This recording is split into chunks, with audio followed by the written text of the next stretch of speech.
bout de quelques temps, cette personne-là, on lui a demandé de partir en retraite anticipée. Vous êtes une représentation de Dieu sur terre. Rappelez-vous de qui vous êtes. Bonjour et bienvenue sur MGM Motivation. Alors, dans la vidéo d'aujourd'hui...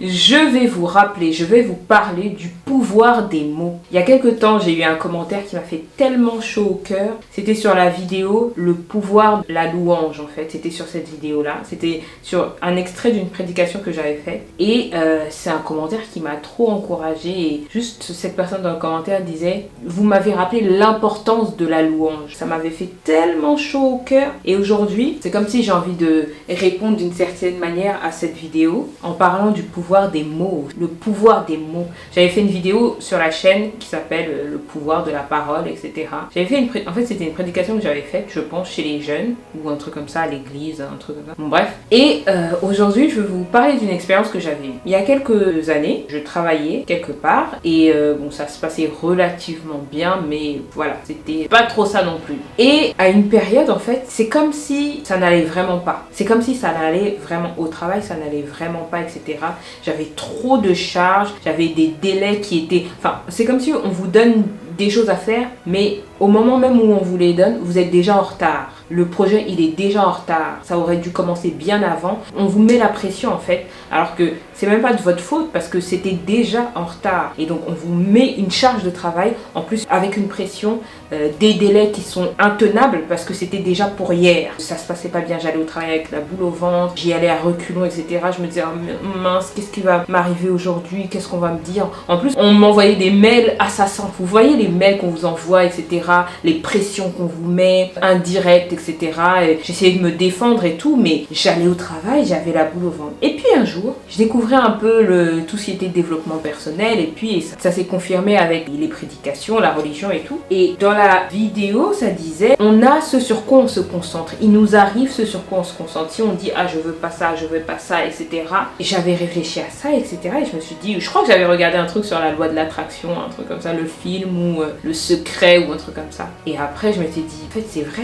C'est vrai que souvent, quand je me dis, ah, j'ai pas envie d'être en retard, ah, j'ai pas envie d'être en retard, ah, j'ai pas envie d'être en retard, bah, j'arrive en retard. Alors que si je me dis, ah, je vais être à l'heure, enfin voilà, il se passe quelque chose et finalement, j'arrive à l'heure. Et quand je me dis, j'ai pas envie d'être en retard, c'est la même chose. Mais c'est le pouvoir des mots. Dans un cas, on parle de retard, et dans l'autre cas, être à l'heure. J'ai envie d'être à l'heure, et ça change tout. Ça change juste tout. Donc j'ai regardé cette vidéo et puis après je me suis dit, je vais changer les mots que je sors en fait. Je vais aller au travail, je vais mettre des louanges, toujours les louanges. Dans ma voiture ça tourne en boucle, les louanges, etc. Je vais y aller et je vais dire des affirmations positives. Je vais dire, aujourd'hui je vais passer une bonne journée, ça va bien se passer, avec telle ou telle personne ça va bien se passer. Je travaille avec d'autres services, avec cette personne précisément, je disais avec cette personne, les relations vont s'améliorer, ça va bien se passer, on va bien communiquer, je vais pas avoir de pression, je vais être bien, je vais être à l'aise. Je répétais ça tous les jours. Ah, je remerciais Dieu en avance. Merci Seigneur parce que tu m'as permis de passer une bonne journée. Je me sens bien, je suis heureuse, etc. Alors que la veille, j'étais là, oh, qu'est-ce qui va se passer au travail? Mon ventre il tournait, j'allais au travail avec la boule au ventre, etc. Le lendemain, j'ai décidé de faire ça. J'ai commencé à faire ça tous les jours, etc. Merci Seigneur. Et le soir, j'étais encore reconnaissante envers Dieu. Merci Seigneur d'avoir fait en sorte que la journée se soit bien passée. Je vous promets qu'au bout de quelques semaines, quelques jours, quelques mois, enfin progressivement en fait, mon travail a changé. Mon relationnel avec les autres avait changé. Même les gens qui étaient compliqués, etc., qui mettaient des... Enfin, tout a changé du jour au lendemain. Je vous promets que ça a changé. Je me sentais bien, j'allais au travail, j'étais légère, j'avais plus cette pression-là. Je vais même vous dire quelque chose. Certaines personnes qui avaient essayé de me mettre des pressions, de pas être très sympa, etc., avec moi, etc., ces gens-là, ils travaillaient dans cette boîte-là depuis des années, peut-être des décennies, ils étaient dans la boîte là. Vous voyez les gens qui font leur carrière, etc., dans la même entreprise pendant longtemps. Au bout de quelques temps, cette personne-là, on lui a demandé de partir en retraite anticipée. Sérieusement. Et il y avait une autre personne aussi, son supérieur hiérarchique. Lui aussi, un jour, il m'avait fait quelque chose. Il n'avait pas été cool, vraiment. Et ça m'avait énervé. Sur le coup, j'ai dit, Seigneur, occupe-toi de lui. J'ai dit, mais Seigneur, occupe-toi seulement de lui. Parce que ce qu'il me fait là, c'est pas juste. Je vous dis, il était sur le poste, c'était les anciens qui sont sur le poste, etc. Depuis des décennies, ils sont là. Au bout de quelques mois, il a été mis dans un placard.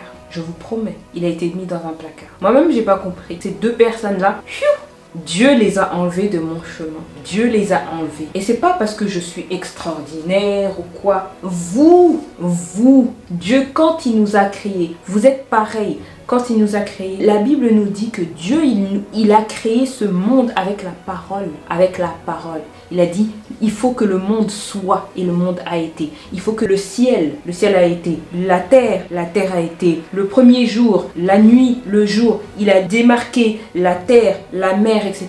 Il a fait ça avec la parole. Et il nous a dit, la Bible nous dit encore, qu'il nous a créés à notre image et à notre ressemblance. Donc ce même Dieu-là qui nous a créés, qui a créé ce monde avec la parole, il nous a créés à son image. Ça veut dire qu'il nous a donné cette capacité de créer notre monde avec nos mots. On a ce pouvoir. Dieu a mis son esprit en nous. Et on a cette capacité. On est les prophètes de notre vie. On a cette capacité de construire notre monde. On a cette capacité-là de changer les choses dans notre monde, d'impacter le monde. On a cette capacité d'être heureux et de se dire, aujourd'hui, peut-être que vous aussi, vous êtes dans une situation où ça se passe mal au travail, votre responsable il est comme ça, vos collègues, il y a toujours un collègue là qui essaye de vous faire mal passer auprès du chef, etc. Ou peut-être c'est le chef qui essaye de vous faire ça. Ou peut-être que vous êtes manager et vos équipes, elles vous font, je vais rester poli. Mais voilà, vous êtes au travail et ça se passe mal. Vous avez le pouvoir de chaque jour, rien qu'avec vos mots, hein. Seigneur, tu m'es témoin. Regarde cette personne-là, comment elle se comporte. Regarde ça. Elle me met de la pression. Je vais au travail, je suis pas à l'aise, etc. Vous avez ce pouvoir-là. À partir d'aujourd'hui, ça va bien se passer à mon travail. À partir d'aujourd'hui, hein, je le dis haut et fort. Si je suis cette représentation de Dieu sur terre, si l'Esprit de Dieu est en moi, alors je prophétise qu'au travail, ça va bien se passer. Je prophétise que je serai heureuse au travail. J'irai avec joie au travail, au lieu d'aller avec la boule au ventre, aller à reculons. Non, je prophétise que ma journée va bien se passer. Je prophétise que mon responsable, les rapports avec mon responsable, même si ça se passe mal, même si vous clashez, vous ne supportez pas, je prophétise que notre relation va s'améliorer. Je prophétise que je demande à Dieu de me donner la faveur auprès de mon responsable, la faveur auprès de mon directeur, la faveur auprès de tel ou tel service de mes équipes. Nommer ces gens. Je vais bien m'entendre avec cette personne. Au nom de Dieu, je vais bien m'entendre avec cette personne. Cette personne-là, on va se comprendre, on pourra communiquer correctement. On va sur ce projet-là. Je travaille sur un projet qui est stressant, etc. Enfin voilà, ça me demande beaucoup de choses. Au nom de Dieu, ça va bien se passer. Au nom du Dieu créateur, je dis, ça va bien se passer. Je vais être heureuse. Je vais me sentir bien au travail. Je vais être à l'aise. Je vais être excellent dans mon travail. Je vais être remarquable au travail. Je vais me sentir bien dans mon travail. Je vais faire des choses passionnantes à mon travail. Je vais évoluer ou alors je vais trouver un autre travail qui sera encore mieux que celui-là.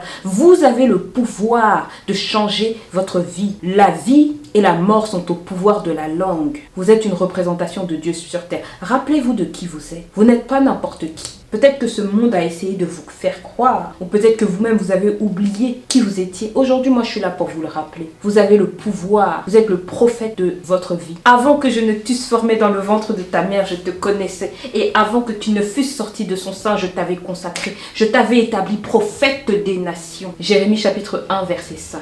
Vous avez le pouvoir de créer votre monde.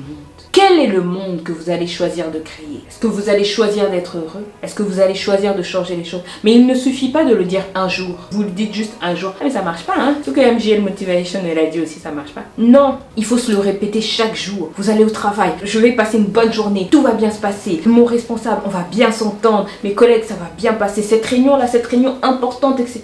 Je vais faire une présentation qui sera mémorable. Je vais toucher le cœur, l'âme. Je vais faire quelque chose qui sera extraordinaire. Ma présentation, elle sera magnifique. Ils vont voir, ah voilà, vous avez l'impression que vous allez seulement parler. Mais si vous demandez à Dieu de mettre même ces mots dans votre bouche, vous allez parler avec une certaine prestance, avec quelque chose. Les gens, ils vont entendre vos mots. Dieu, il va les préparer. Non seulement il va mettre ces mots dans votre bouche, mais il va aussi les préparer. Et quand ça va matcher, quand les mots de Dieu et lui, la préparation de Dieu pour que ces gens entendent votre message, ça va matcher, il va se passer quelque chose d'extraordinaire. Donc voilà, vous êtes le prophète de votre vie. Prophétisez votre prospérité, votre bonheur, votre joie, la bonne humeur. Prophétisez ça. Au lieu de dire, j'ai pas envie d'aller au travail. Cette personne-là, mon responsable. Au lieu de dire ça, dites ce que vous voulez qu'il se passe. Dites des choses positives. Donc voilà, c'est c'était le message du jour de MJL Motivation. Vous êtes les prophètes de votre vie. J'en ai fini pour cette vidéo et merci d'avoir écouté jusque là. Likez, partagez, commentez. Si le message... Je sais pas pourquoi je bouge comme ça là, mais... si le message vous a encouragé, donc à très bientôt.